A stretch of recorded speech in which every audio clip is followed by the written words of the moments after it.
We get asked a lot, what if someone got access to my information?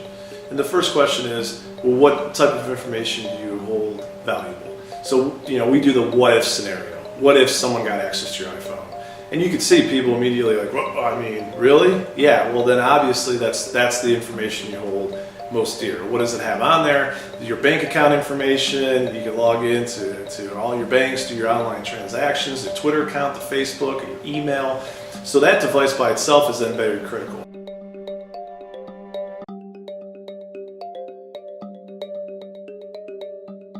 So hackers go after really the most important information that a person or a company has.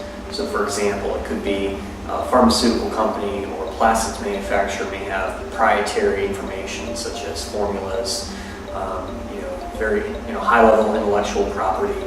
These are the things that hackers are going to go after. That's information warfare. This information costs money, it could be damaging to an organization, and any amount of information could be used and then escalated through. So, if you're looking at a board and you have your new iPad and you got the SEC publicly filed before it hits for, obviously what the stock price is going to be and your earnings, if that gets out, what's it going to do? I mean, it's money.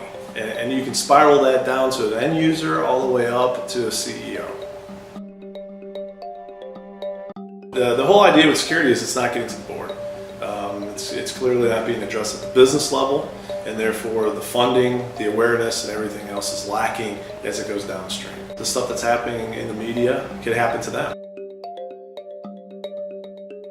So step one is to conduct an assessment. Find out what your current state is of your security posture, of yourself or your organization. Step two is to put some type of control in place. After we found out what the problems are, let's put something in place to, as a control, to remediate or to ensure that these attacks do not happen to you or your organization. And then step three is to follow up. We need to make sure that the same techniques and even new techniques are not going to work based on the controls that we've put in place in step two. So a lot of times people, they do assessments, they do, attack penetration, ethical penetration tests, and they limit the scope. So, and what they're saying is, I want you to do this, but only go after this. And in essence, what you're doing is you're handcuffing the assessment. And really what organizations need to do is say, what if this scenario? What if we lost the secret formula?